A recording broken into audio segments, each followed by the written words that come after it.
Manga One Piece Chapter 1107 diberi judul Aku Sudah Mencarimu Kemana-Mana, yang mana chapter ini dibuka dengan kedatangan pasukan bajak laut Elbaf yang dipimpin oleh Dory dan Brogy, yang notabene-nya kawan lama dari bajak laut Mugiwara.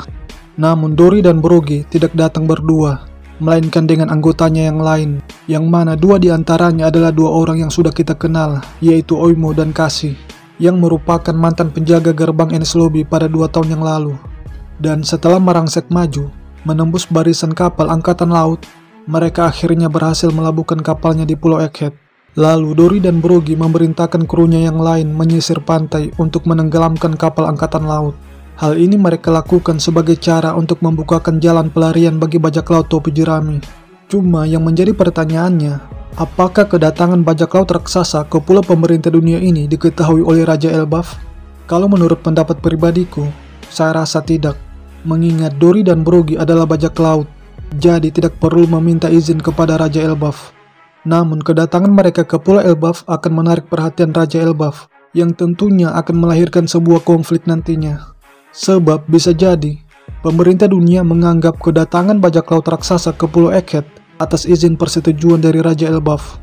Jika hal ini terjadi, maka akan terjadi konfrontasi antara kedua belah pihak. Apalagi negeri Elbaf bukanlah negeri yang berafiliasi dengan pemerintah dunia, jadi menarik untuk dinantikan.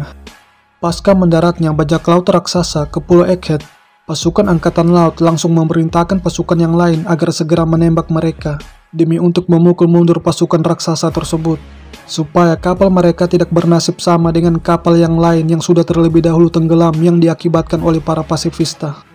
Usopp yang penasaran dengan keributan yang terjadi di bibir pantai, langsung meneropong ke arah tempat kejadian perkara, yang mana ia dikejutkan oleh dua sosok yang ia kenal di Pulau Little Garden, yaitu siapa lagi kalau bukan Dory dan Brogy, hingga membuatnya meneteskan air mata kebahagiaan atas datangnya dua orang yang ia kagumi.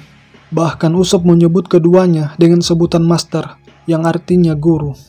Begitupun juga Nami dan Chopper, yang sumringah melihat kedatangan bajak laut Elbaf tersebut, yang menurut Usopp, mereka datang kemari untuk membebaskan kita dari perangkap angkatan laut.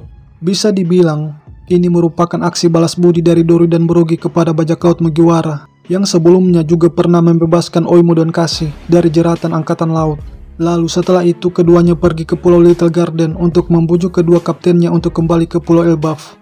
Jadi secara tidak langsung, bajak laut topi jerami bukan hanya membebaskan Oimo dan Kasi, melainkan juga Dory dan Brogy dari perangkap rivalitas keduanya yang berlangsung selama ratusan tahun lamanya. Jadi jika saja tidak terjadi insiden di Enies Lobby, maka keempat pasukan Elbaf tersebut tidak akan bisa membantu kelompok bajak laut topi jerami dari kepungan angkatan laut di Pulau Egghead. Sementara itu, tak jauh dari situ, Brook dan Lilith menuju ke arah Nami CS berada. Namun mereka berdua belum tahu cara untuk menghentikan kapal Toson Sunny. Saya pikir dalam hal ini, Usopp akan menggunakan senjata tumbuhannya untuk menghambat laju Toson Sunny sebelum kapal itu menabrak dinding perisai dari Labo Pass. Sedangkan di tempat lain, Jinbei lagi menuju ke arah Zoro untuk menghentikan pertarungannya dengan Lucy. Karena menurutnya situasi dan kondisi saat ini tidak mendukung untuk melakukan sebuah pertarungan. Kemudian scene beralih ke lokasi pertarungan, di mana Zoro masih disibukkan oleh Lucy, yang berhasil menahannya untuk sementara waktu. Dari perkataan Zoro, tampaknya ia tidak ada waktu untuk meladeni Lucy, sebab ia sendiri harus buru-buru ke tempat Nami CS. Bahkan Rob Lucy sampai-sampai mengatakan kepada Zoro yang intinya bahwa ia hanyalah beban bagi krunya. Zoro yang mendengar perkataan yang meremehkan tersebut membalasnya dengan mengatakan, "Kau bicara seperti seolah-olah kau mengendalikan pertarungan ini, Rob Lucy." Dari perkataan Zoro tersebut dapat disimpulkan bahwa keduanya sama-sama kuat. Karena jika Zoro mengendalikan pertarungan, maka seharusnya ia sudah dari tadi mengalahkan Lucy. Tapi nyatanya ia belum mengalahkannya. Begitupun sebaliknya, jika Rob Lucy yang mengendalikan pertarungan ini, maka sudah seharusnya Zoro sudah dari tadi terbaring di tanah dalam keadaan bersimbah darah. Tapi nyatanya, Zoro masih berdiri kokoh. Dengan kata lain, mereka sulit untuk mengalahkan satu sama lain. Padahal sudah berjalan beberapa chapter lamanya. Menarik untuk ditunggu siapa yang akan menjadi pemenangnya. Sementara itu di pusat kota, Bonnie tak kuasa menahan air matanya setelah melihat Luffy dalam wujud Nika, yang merupakan orang yang selama ini ia cari-cari bersama dengan ayahnya. Luffy yang mendengar hal itu hanya bertanya-tanya apa itu nikah. Karena Luffy sendiri sampai saat ini belum menyadari tentang jati dirinya yang sebenarnya. Jangankan Luffy, nakamanya yang lain pun sama tidak mengetahui siapa itu sosok nikah. Bonnie yang marah dengan ulah Gorosei Satoon yang menusuk Vegapunk meminta kepada Luffy untuk memukul sang Gorosei. Luffy yang mendengar permintaan Bonnie tersebut dengan senang hati melakukannya, yang mana ia melancarkan pukulan yang bernama Booming Down Gatling, sehingga membuat Gorosei Satoon terlempar cukup jauh.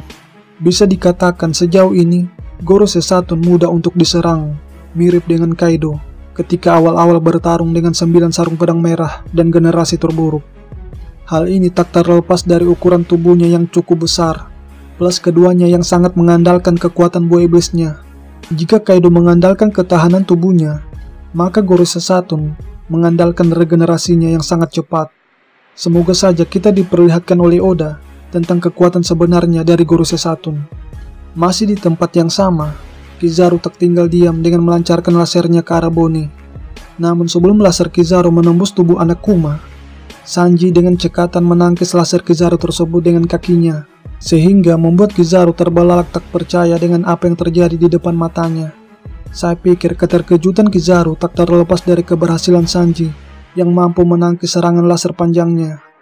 Karena selama ini, laser panjangnya belum ada yang mampu menangkisnya, baik itu Marco maupun Shirohige sekalipun. Tapi kalau hanya laser dengan ruas yang pendek, maka hal itu biasa ditangkis oleh musuh, seperti apa yang dilakukan oleh Marco pada perang Marineford. Setelah ia gagal menghabisi Bonnie, Kizaru ingin menebusnya dengan kepala Sanji dan Luffy sebagai gantinya dari kegagalan misi yang ia lakukan. Sanji yang mendengar hal itu hanya mengatakan, "Kalau begitu sebaiknya kau segera menulis surat permintaan maaf untuk atasanmu." Akan sangat menarik menanti pertarungan Sanji versus Kizaru, apalagi Sanji sekarang sudah berada dalam mode Germa. Kemudian scene berpindah ke tempat Gorosei Satoon yang lagi berada di bawah reruntuhan gedung yang menimpanya, yang mana ternyata di dekatnya terdapat 2 orang kru bajak laut Kurohige, yaitu Van Ogur dan Devon. Dan dari percakapan mereka terdapat hal yang menarik untuk dibahas, yaitu tentang perkataan Gorosei Satoon yang mana ia mengatakan tentang garis keturunan Kurohige. Maka dari itu Devon mengatakan bahwa Kurohige itu spesial.